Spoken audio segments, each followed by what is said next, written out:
बहुत से भाई लोग राम को याद करते हैं, बहुत से भाई लोग रहीम को याद करते हैं। कोई कृष्ण को मानता है, कोई शिव को मानता है, कोई राम को मानता है, कोई देवी को मानता है।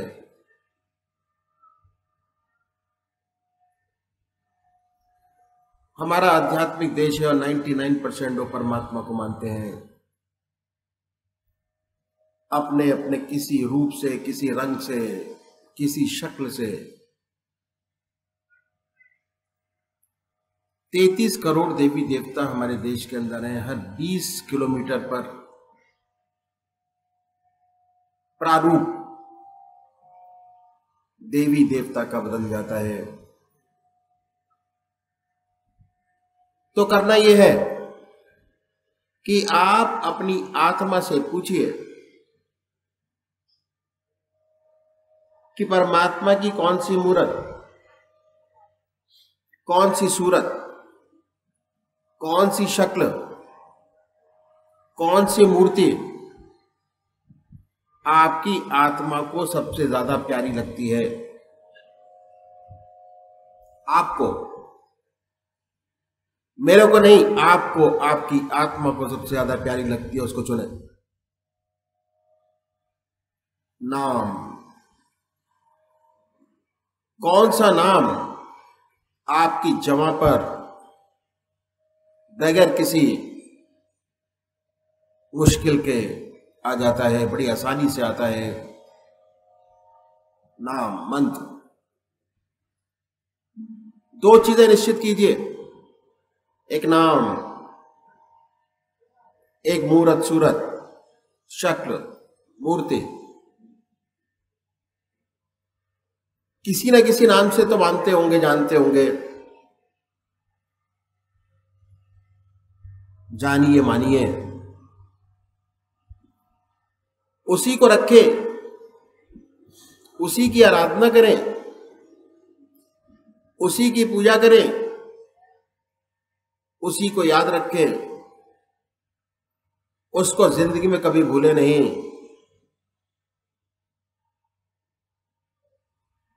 हमेशा उसी का ध्यान करें, उसी से मांगे।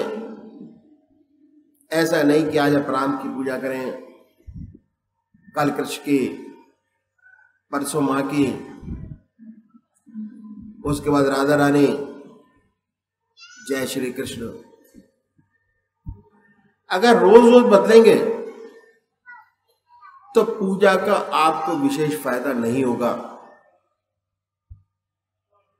पूजा का मकसद क्या है? पूजा का जो असली मकसद है वो है परमात्मा की प्राप्ति। वो नाम हमारे दिल और दिमाग में ऐसा बैठ जाए कि सोते जागते, खाते पीते, चलते फिरते, संसार का हर काम करते हैं, वही नाम रहे, वही वो रह जाए, ना कोई दूसरा विचार रहे, ना ख्याल। इतनी प्रगाढ़ता हो जाए, इतना ध्यान हो जाए, इतनी छाप हमारे दिन के अंदर बैठ जाए कि जब भी देखूं तो तुझे देखूं, और कोई ना चीज दिखाई दे, न ख्याल आए, न विचार आए। तो हमने निश्चित किया कि परमात्मा की कौन सी मूर्त हमको सबसे ज्यादा प्यारी लगती है। उसके बाद पूजा के स्थान पर आइए, धूप बत्ती अगरबत्ती जलाए, बड़े प्यार से उस पवित्र मूर्त को अपने सामने बनाइए, ख्याल से, बाय थॉट। ये समझिए कि वो परम पिता परमात्मा कृष्ण रूप में हमारे सामने विद्यमान है, राम रूप में हमारे सामने विद्यमान है। बड़ी बड़ी आंखें हैं, गोल चेहरा है, लंबे लंबे बाल हैं, मोर मुकुट लगा हुआ है, हाथ में बांसुरी है, अपने गोपियों के साथ खड़े हुए हैं। बना है वो पवित्र भाव चित्रण, भाव के साथ चित्र अपने सामने बनाते चले जाएं ख्याल से। मधुर क्षण है, जंगल है, बना है अपने सामने। जितनी पवित्र चित्रण आप अपने अंदर करेंगे उतनी प्रसन्नता आपको हासिल होगी, उतनी खुशी आपको हासिल होगी, उतना मन आनंदित होगा। शुरू शुरू में दिक्कत आती है, तब आप मार्केट से परचेज कर लीजिए जो चित्र आपको अपने इष्ट देव का सबसे ज्यादा अच्छा और सुंदर लगता है, ले लीजिए, पूजा के स्थान पर लगाइए, बड़े प्यार भरी निगाह से उस चित्र को देखिए, आंख मीचिए बड़े प्रेम से, और वो चित्र अपने सामने बना लीजिए, निहारिए। कितना सुंदर दृश्य है, लताएं हैं, पानी है, फूल है, पेड़ है, हरियाली है, बना है अपने सामने। और जब वह पवित्र चित्रण आपके सामने बन जाए, उस पवित्र मूर्त को अपने हृदय में उतारिए, बड़े प्यार से हृदय में देखिए।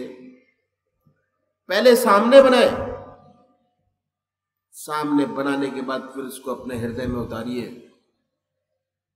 बड़े प्रेम से, बड़े प्यार से अपने हृदय में उतारे, उसी को निहारिए।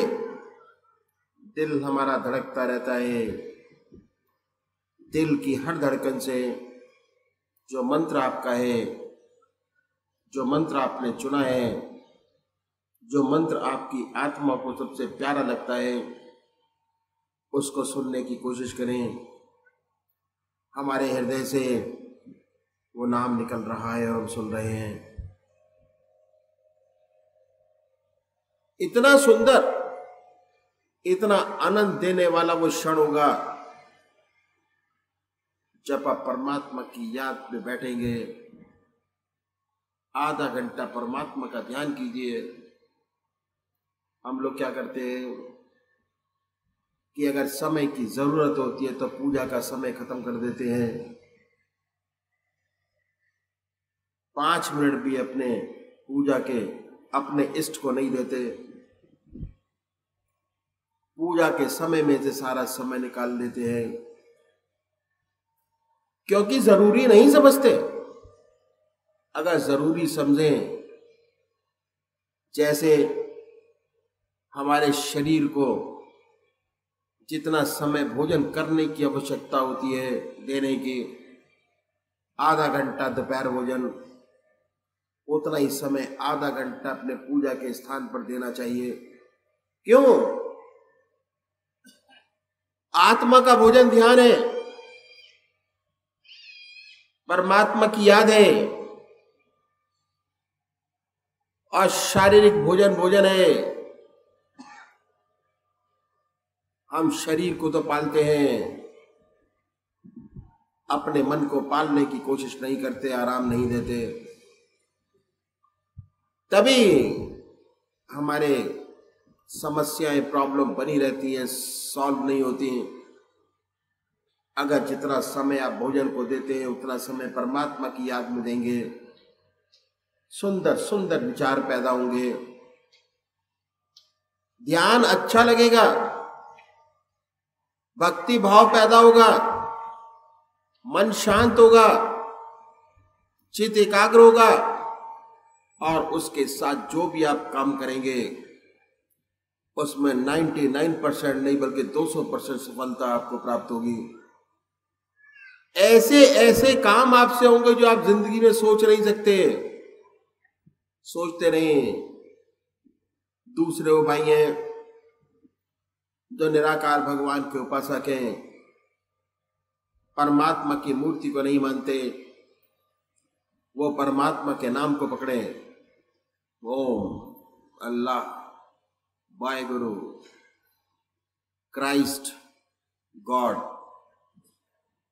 अपनी आत्मा से पूछिए कि कौन सा नाम आपको सबसे ज्यादा प्यारा लगता है, उसको पकड़िए। पूजा के स्थान पर जाइए, बड़े प्यार से बैठिए, सब चीजें भुलाकर, सब चीजें भुलाइए, संसारिक और बैठिए।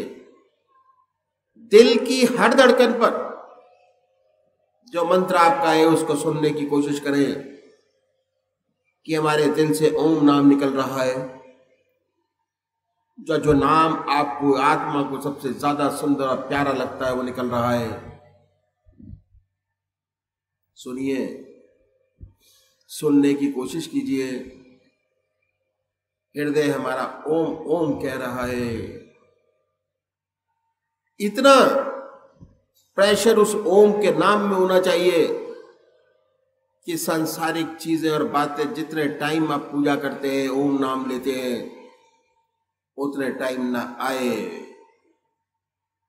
ख्याल ना कोई विचार, ऐसे तल्लीन हो जाए, उसमें गायब हो जाए उस नाम के अंदर। तो यह है तरीका ध्यान करने का जो हमारे बुजुर्गों ने हमको बताया, और प्रैक्टिकल तरीका मैंने आपके सामने रखा। तो अभी एक भजन होगा और भजन के साथ साथ सभी भाई बहन अपने अपने इष्ट का ध्यान करेंगे। उनके संगे दर से कुछ ऐसी मोहब्बत हो गई, उनके संगे दर से कुछ ऐसी मोहब्बत हो गई। उम्र भर की एक सजदे मैं इबादत हो गई, उम्र भर की एक सजदे मैं इबादत हो गई। उनके संगे दर से कुछ ऐसी मोहब्बत हो गई। ऐ जुनूने शौक तक मुझ को मोहब्बत हो गई, ऐ जुनूने शौक तक मुझ को मोहब्बत हो गई। यार की सूरत व ज़ाहिर मेरी सूरत हो गई, यार की सूरत व ज़ाहिर मेरी सूरत हो गई। उम्र भर की एक सजदे मैं इबादत हो गई, उनके संगे दर से कुछ ऐसी मोहब्बत हो गई। उस सनम के आस्था पे हमने सजदा कर लिया, उस सनम के आस्था पे हमने सजदा कर लिया। बेखुदी में आज ये कैसी इबादत हो गई, बेखुदी में आज ये कैसी इबादत हो गई। उम्र भर की एक सजदे में इबादत हो गई। उनके संगे दर से कुछ ऐसी मोहब्बत हो गई। जानो दिल कुर्बान तुझ पर ऐ जमाले नूरे यार। जानो दिल कुर्बान तुझ पर ऐ जमाले नूरे यार। जब तुझे देखा तो जाना वचनामृत की तिलावत हो गई। जब तुझे देखा तो जाना वचनामृत की तिलावत हो गई। उम्र भर की एक सजदे में इबादत हो गई। उनके संगे दर से कुछ ऐसी मोहब्बत हो गई। इस तमज्जो इस मोहब्बत इस इनायत के निसार।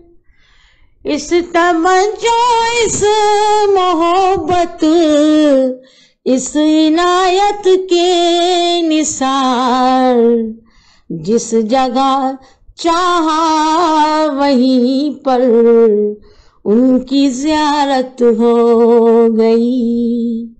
जिस जगह चाहा वहीं पर उनकी ज़ियारत हो गई। उम्र भर की एक सजदे में इबादत हो गई। उनके संगे दर से कुछ ऐसी मोहब्बत हो गई।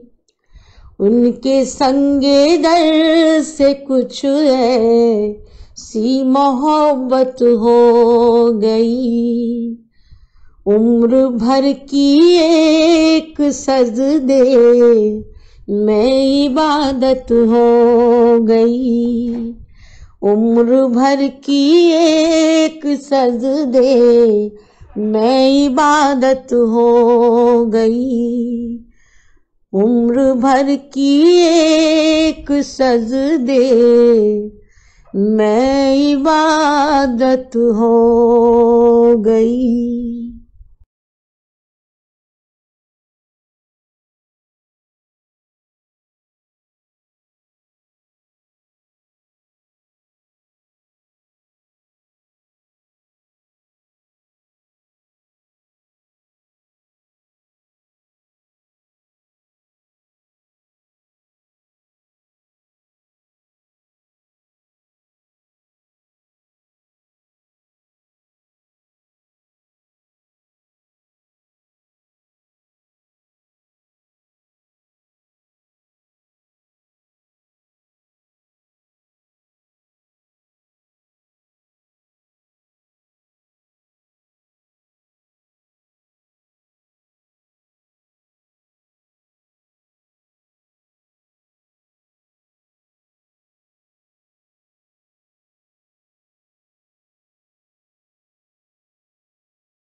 तो बहुत कम लोग हैं वो कहते हैं कि हमें तो एक की ही खोज है जिसे ये विद्या दे दूं और ये विद्या कायम रहे तो परमात्मा हमारा भगवान हम पर बहुत खुश होगा। एक बार कानपुर का भंडारा था,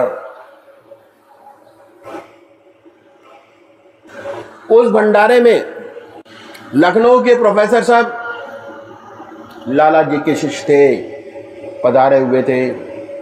उन्होंने इस भंडारे में ऐलान किया कि मेरी भाई बिजमोहन लाल जी से प्रार्थना है, अगर मान लें। बोले क्या प्रार्थना है? एक तो इनकी जो मुसलमानी वेशभूषा है उसे बदल लें। सही बात है, दाढ़ी रखते थे, मुसलमानी रंग की टोपी पहनते थे, वह भी लखनऊ सूफी टाइप की पहनते थे। दूर से ऐसा मालूम होता था कि मुसलमानी वेशभूषा है। वैसे धोती कुर्ता पहनते थे। उन्होंने ओपनली कहा एक तो ये वेशभूषा बदल दे जो मुसलमानी है, और दूसरे गेरुआ वस्त्र धारण कर ले तो सारा हिंदुस्तान का शिष्य हो जाएगा, इनको प्रचार की जरूरत नहीं पड़ेगी। तब आप बोले, आंखों में आंसू भरकर आंसू आ गए और कहने लगे भाई बहनों, इन्होंने गारंटी दी है कि सारा हिंदुस्तान मेरा शिष्य हो जाएगा। अगर एक भी आत्मा को परमात्मा से मिला सका तो मेरा मिशन पूरा हो जाएगा, मेरा मालिक मुझसे खुश होगा। ऐसा इस सत्संग का आदर्श रहा, ऐसी आदर्श था। तो यह है, इसलिए यह सेवक कहता है कि जल्दी हरगिज़ मत करो जब तक आप खुद ना देख लो कि वाकई में ये इंसान अध्यात्म में इंटरेस्टेड है, तभी पूजा सिखाएं, नहीं तो नहीं। अगर आपको विश्वास हो जाए तभी उसे आगे बढ़ाएं। भीड़ का कोई फायदा नहीं।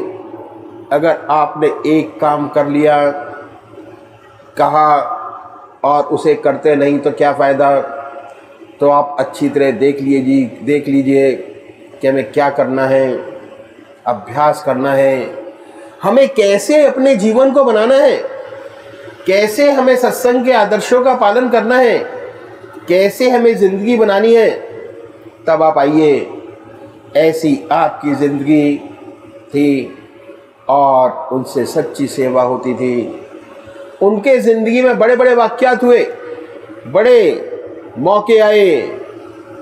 सच ये है, सबसे बड़ी बात कि he was a real master. अध्यात्म के रास्ते को अच्छी तरह जानते थे और सच्ची गाइडेंस वे आपको देते थे, और ऐसी गाइडेंस देते थे कि जो भूले नहीं, याद रखें। देखते रहते थे, चुटकुलियाँ लेते रहते थे और चुटकुला लेते लेते उसी बात को बताते थे। मुझे याद आया, उस वक्त एटा में थे, वहाँ एक सूफ़ी जी थे, उनके एक शिष्य थे। सूफ़ी जी का शरीर पूरा हो गया, उनके शिष्य को पूर्ण विद्या ना प्राप्त कर सके, कुछ कमियां रह गईं।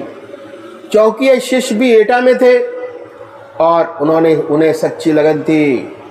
वह सूफ़ी जी के मज़ार पर जाकर बैठते, दुआ करते। एक रात सपना हुआ कि उनको यहाँ एक सूफ़ी जी हैं, आप उनके पास जाइए, आपका काम बन जाएगा। और स्वप्न में उनको दर्शन हुए दत्ता जी महाराज के। वे कितने ही दिनों तक इनकी तलाश करते रहे, लेकिन दत्ता जी महाराज के उन्हें नज़र नहीं आए।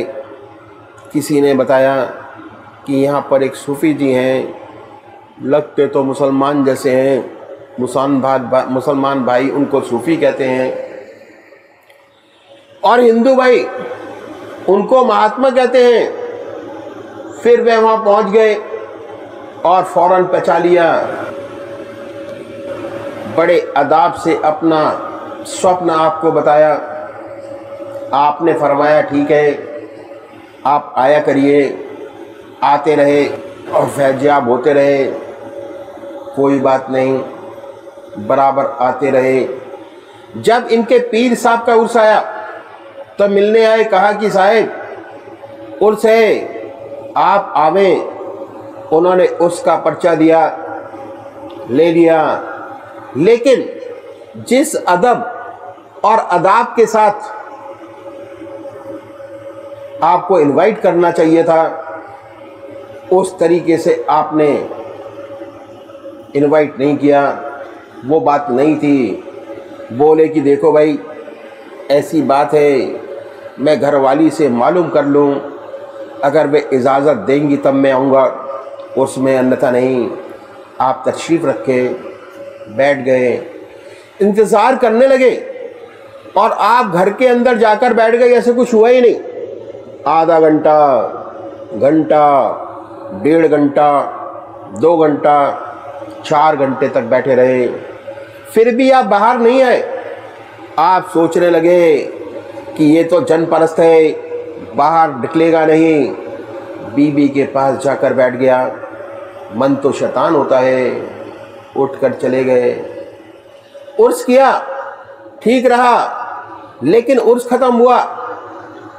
उस रात को उन पीर साहब ने दर्शन दिए स्वप्न में कि पीर साहब ने कहा कि तेरा उस मुकम्मल नहीं हुआ, तूने उन सूफ़ी जी को तो बुलाया नहीं। तब तो बड़ा खटका। फिर हजूर के पास आए और बोले कि आप नहीं आए तो मेरा उस मुकम्मल नहीं हुआ। ऐसे मेरे पीर साहब ने स्वप्न में फरमाया। आपने कहा अच्छा, आइंदा जब दोबारा उर्स होगा तो चलेंगे। फिर ऐसे रास्ते पर डाल देते थे। बहुत ऊंची उनकी तामील थी। ये उनका तरीका था।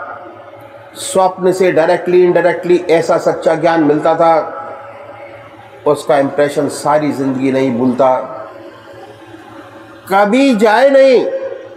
ये उनकी विशेषता थी। एक बार ऐसा हुआ कि कानपुर में बैठे थे महात्मा रघुबीरदास जी महाराज, उनके पिताजी, वे भी कानपुर में थे। लगभग 8:30 बजे जब सत्संग समाप्त हुआ तो कहने लगे कि झांसी जाना है। आपके पिताजी ने फरमाया कि क्या बात हो गई, क्या बात है? बात चली रही थी कि इतने में तार आ गया, transfer to Jhansi, join immediately, leave by first train. जाना है, ऑर्डर है, नई जगह थी, कभी झांसी नहीं गए थे। एक रिटायर्ड वकील साहब जो पूज्य चाचा जी महाराज के पास आते रहते थे, आपने चचा जी महाराज ने उनसे कहा कि बड़े भाई के साथ, इन्हें बड़े कहते थे, आप चले जाओ।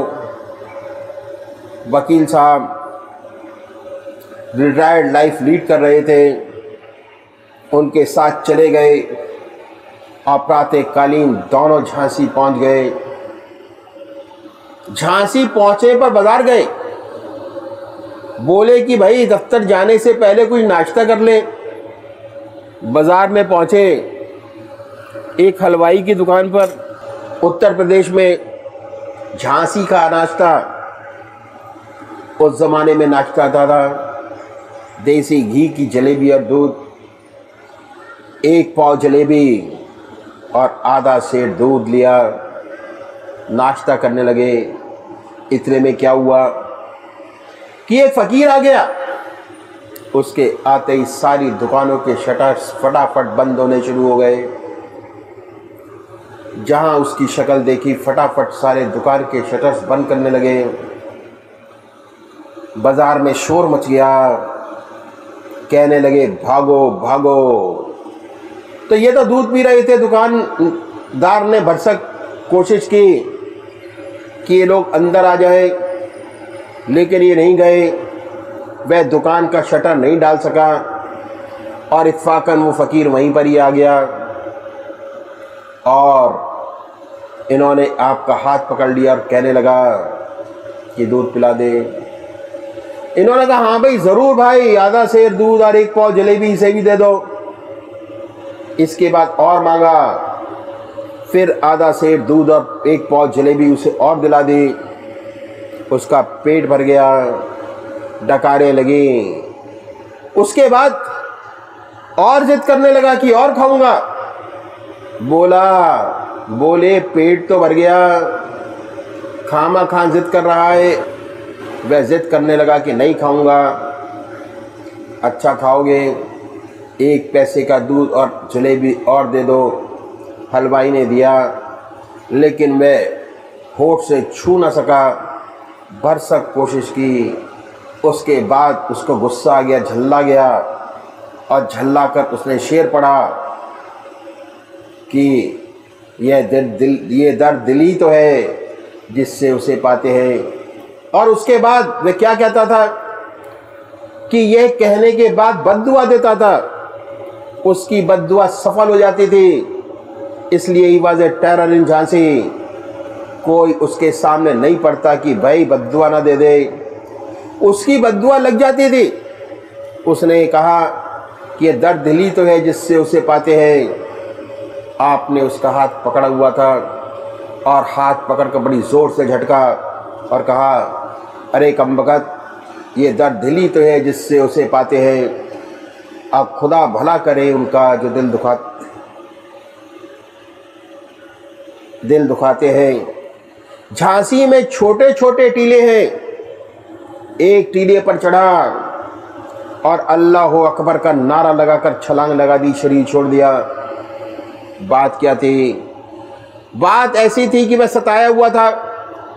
छोटी उम्र में उसके माता पिता का स्वर्गवास हो गया, छोड़कर चले गए। उनके रिश्तेदारों ने उसे लूटा, खसोटा, बहुत तंग किया और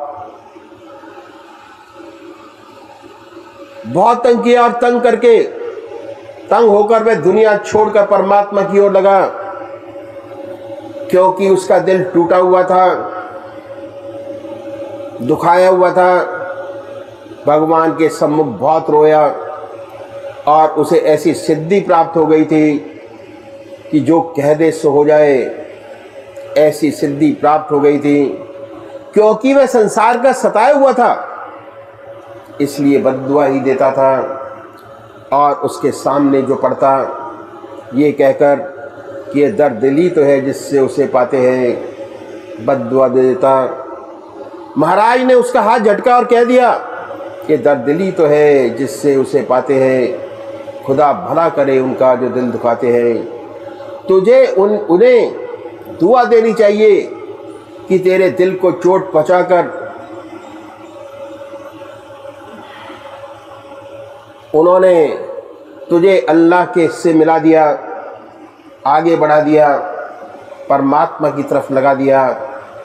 तुझे तो उनका शुक्रिया अदा करना चाहिए कि परमात्मा अल्लाह उनका भला करे, भगवान उनका भला करे जिसने तुझे चोट पहुंचाई, चोट पहुंचाकर ईश्वर तक लगा दिया। दुआ करो। ये उनकी ज़िंदगी का एक वाक़या सेवक ने आपके सामने रखा। कितना ऊंचा वह संत था। बहुत से वाक़यात हैं। जितने भी सत्संगी भाई जाते दुनिया भूल जाते, कहते थे कम मौका मिले उनके पास बैठने का, और डर भी लगता था। चुपके चुपके देखते रहते। ऐसी सुंदर हस्ती थी, उनके पास बैठने से विचार शून्य मन अपने आप हो जाता था। चित्त का निरोध अपने आप उनके पास बैठने से होता था। खाली सोबत से विचार शून्य अवस्था प्राप्त होती, और जहां मन शांत हुआ, आत्मा से सीधा संबंध, आत्मयी अवस्था, चिरयुक्त आनंद, आनंदी आनंद, परमानंद की अवस्था प्राप्त होती। भूल जाते कि घर भी जाना है। वे याद दिलाते कि भाई तुम्हारी तो छुट्टी ख़त्म हो गई, अब कल दफ्तर जाना है। हाँ साहब, तो कहते तैयारियां करो, पहली गाड़ी से जाओ। उनको याद दिलाना पड़ता, सब भूल जाते। ये हालत थी। ऐसा ऊंचा व्यक्तित्व था। ऐसे वे महापुरुष थे, उनके जीवन में बहुत सारी घटनाएं घटी। एक घटना मैं उनकी आपके सामने रखूंगा। उस जमाने में फतेहपुर में थे, रात को अक्सर बहुत देर से सोते, बदन उनका दुखा करता, बदन में दर्द हुआ करता।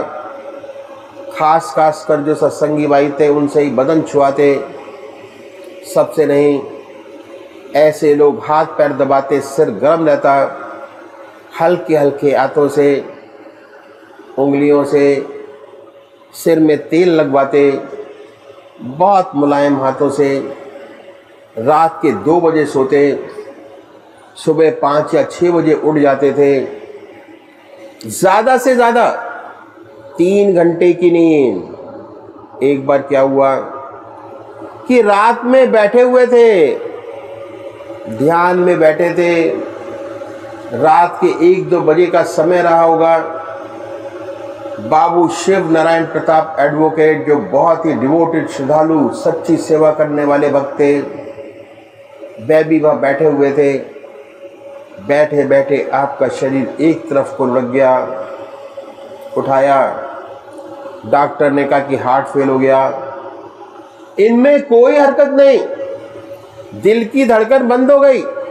पूजनीय माता जी ने कहा कि ऐसा हो ही नहीं सकता, गलत है। आपकी आज्ञा से फौरन अंगीठी जलाई गई, हाथ पैरों को तेजी से गर्म करना शुरू किया।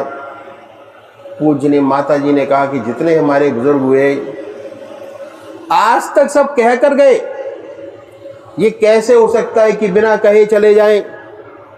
कम से कम कुछ इशारा तो करते जाने का। कोई इशारा नहीं किया। हमें विश्वास नहीं, सिकाई की गई और थोड़ी देर बाद हृदय की धड़कन शुरू हो गई। जब सुबह डॉक्टरों को पता लगा कि ये तो जिंदा हो गए, बड़ी शर्म करते हुए आए और जानते थे कि सूफी हैं।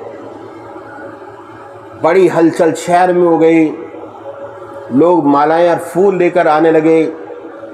उसके बाद आपको लो ब्लड प्रेशर की बीमारी हो गई। उन्होंने अपने डिपार्टमेंट में दरखास्त देकर अपना ट्रांसफ़र यहाँ से फ़ौरन करा दिया जाए। इस अर्जी का ट्रांसफ़र एटा हुआ। उस ज़माने में एटा में रेलगाड़ी नहीं थी। जब सारा सामान ट्रक पर लद गया तब घर से बाहर निकले। इतनी ख्याति से अपने आप को बचाते थे, किसी किस्म की ख्याति नहीं चाहते थे, इतना आपको अपने आप को छिपाते थे। कुछ दिनों बाद जब एटा जाना हुआ तो परम पूज्य माता जी ने थोड़ा बहुत बताया कि क्या हुआ था, लेकिन हमारे महाराज जी को इससे संतुष्टि नहीं हुई कि क्या हुआ क्या नहीं। रात को सोने के बाद जब सुबह उठकर गए चरण छूने तो श्री सद्गुरुदेव जी महाराज के तब परम पूज्य माता जी ने आप अपना स्वप्न सुनाया। बोली कि रात को हमने स्वप्न देखा। बोले क्या स्वप्न देखा, सुनाओ। तब सब स्वप्न सुनाया।